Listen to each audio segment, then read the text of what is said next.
The message appeared on her phone at 3 a.m. Just 3 words. I know everything. This is the story of Rebecca Hayes, a woman who thought she knew her husband, until one notification changed everything and exposed a secret that destroyed an entire town. In America, we trust the people closest to us, our partners, our families, the people we share our lives with. But what happens when that trust is a lie? When the person sleeping next to you isn't who they claim to be? Rebecca Hayes learned the answer the hard way, and her story became a warning, a cautionary tale about the strangers we invite into our homes. Rebecca lived in Portland, Maine, a quiet coastal city, population 66,000. She was 32 years old, a high school guidance counselor, married to Daniel Hayes for 6 years. They had 2 daughters, Emma, age 5, Lily, age 3. To everyone who knew them, they were the perfect family.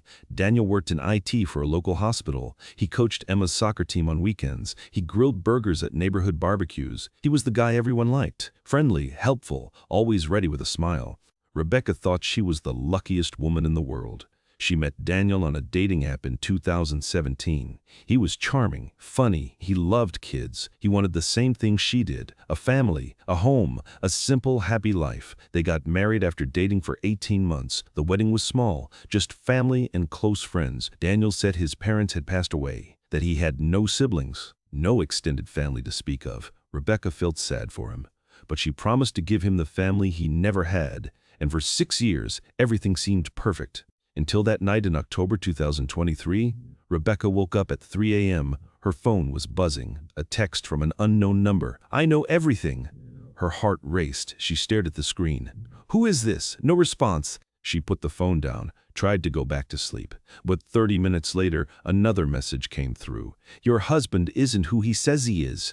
Rebecca sat up. Daniel was sleeping next to her. She looked at him, peaceful, breathing softly. She texted back, What are you talking about? The response came immediately. Check his email. Password is Lily202020. Rebecca's hands were shaking. No.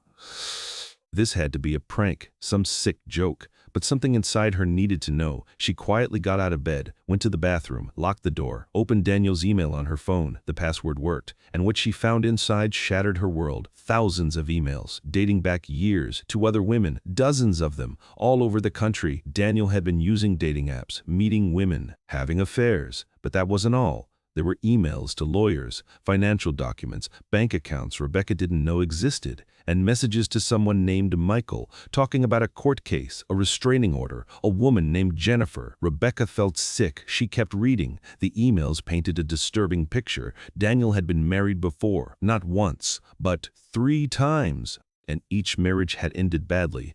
One wife had filed a restraining order, another had disappeared without a trace, the third had moved across the country, changed her name, gone into hiding. Rebecca couldn't breathe. Who was this man, the father of her children, the man she trusted with her life? She wanted to confront him right there. She texted the unknown number again. Who are you? This time a photo came through. A woman, mid-30s, blonde hair, green eyes, and a message. My name is Sarah. I'm Daniel's second wife, and I'm trying to save your life. Rebecca's world was spinning. She had so many questions, but Sarah's next message was clear. Don't let him know you know. He's dangerous. Get yourself and your kids somewhere safe, then call the police.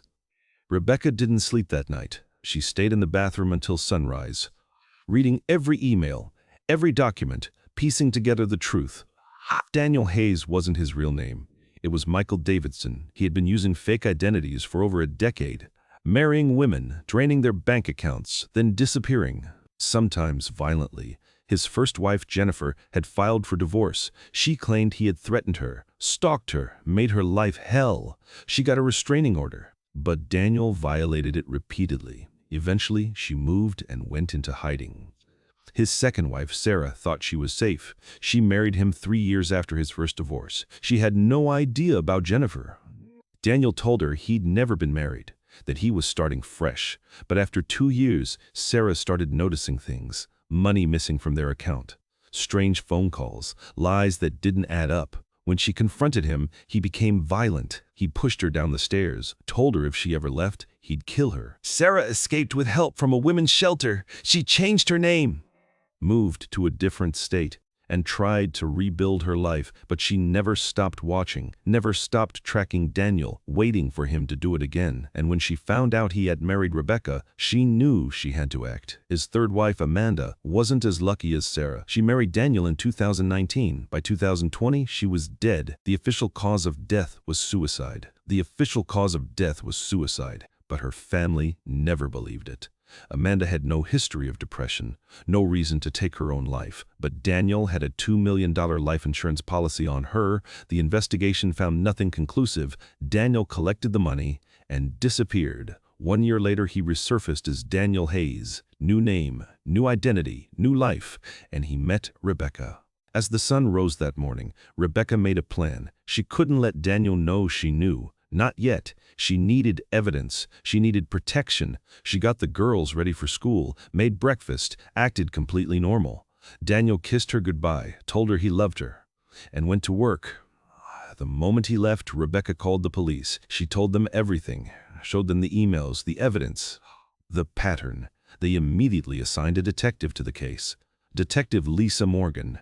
She had worked on domestic violence cases for 15 years. She knew exactly how dangerous this situation was. They moved quickly. Rebecca and the girls were placed in protective custody, taken to a safe house. Daniel couldn't know they were gone, not until police had built their case. For 3 days, Rebecca lived in hiding, terrified, confused, mourning the life she thought she had.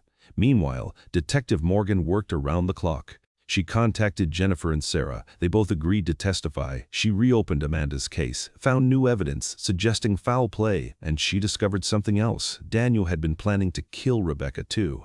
He had recently increased her life insurance policy to $3 million, just like Amanda. On day 4, police arrested Daniel at his workplace. They charged him with fraud, identity theft, and murder. The trial took 8 months to prepare. Rebecca had to relive every moment, every lie, every betrayal, but she was determined to see him face justice. Sarah and Jennifer stood with her. 3 women, 3 survivors, all targeted by the same predator. The prosecution's case was overwhelming. Financial records showed Daniel had stolen over $500,000 from all 3 wives combined. Phone records showed he had been planning Rebecca's death, researching ways to stage a suicide, just like Amanda, and new forensic evidence in Amanda's case proved she didn't kill herself. She was murdered. The jury deliberated for 6 hours. They found Daniel guilty on all counts: first-degree murder, attempted murder, fraud, identity theft. The judge sentenced him to life in prison without parole. He would never hurt another woman again.